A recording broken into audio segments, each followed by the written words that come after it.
जय श्री कृष्ण।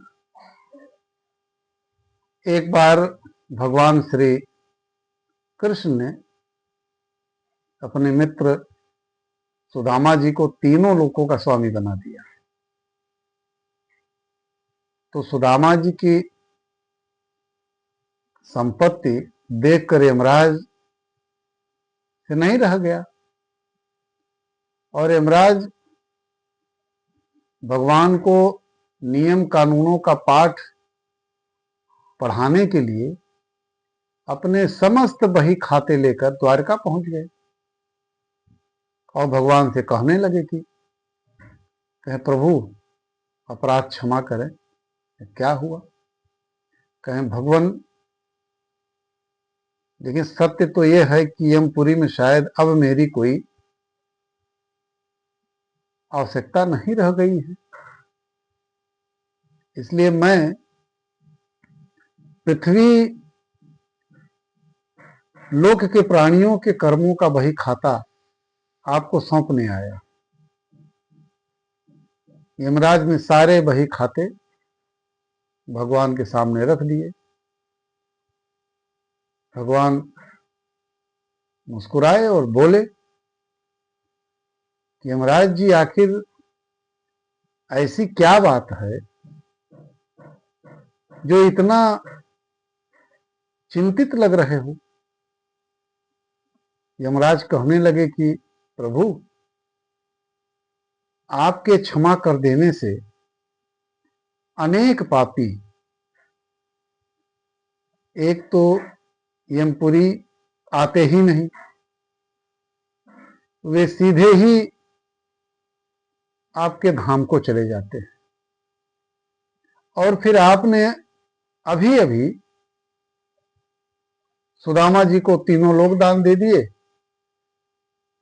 तो अब हम कहां जाएं? तो यमराज भगवान से कहने लगे कि प्रभु, सुदामा जी के प्रारब्ध में तो जीवन भर दरिद्रता ही लिखी हुई थी, लेकिन आपने उन्हें तीनों लोकों की संपत्ति देकर विधि के बनाए हुए विधान को ही बदल कर रख दिया। अब कर्मों की प्रधानता तो लगभग समाप्त ही हो गई है।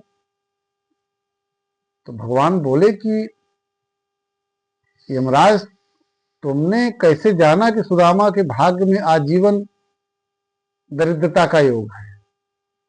तो यमराज ने अपना बही खाता खोला, तो सुदामा जी के भाग्य वाले स्थान पर देखा तो चकित रह गए। देखते हैं कि जहां श्री क्षय, संपत्ति का क्षय लिखा हुआ था, वहां स्वयं भगवान श्री कृष्ण ने उन्हीं अक्षरों को उलटकर उनके स्थान पर यक्ष श्री लिख दिया, अर्थात कुबेर की संपत्ति। भगवान बोले कि यमराज जी, शायद आपको जानकारी पूरी नहीं है। क्या आप जानते हैं कि सुदामा ने मुझे अपना सर्वस्व अर्पण कर दिया था, तो मैंने सुदामा के केवल उसी उपकार का प्रतिफल उसे दिया है। यमराज बोले कि भगवान, ऐसी कौन सी संपत्ति सुदामा ने आपको अर्पण कर दी कि उसके पास तो कुछ था नहीं? भगवान बोले कि सुदामा ने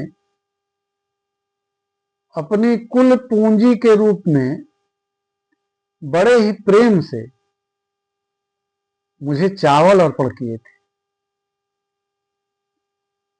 जो मैंने और देवी लक्ष्मी ने बड़े प्रेम से खाए थे। और जो मुझे प्रेम से कुछ खिलाता है, उसे संपूर्ण विश्व को भोजन कराने जितना पुण्य प्राप्त होता है। बस उसी का प्रतिफल सुदामा को मैंने दिया है। जय श्री कृष्ण।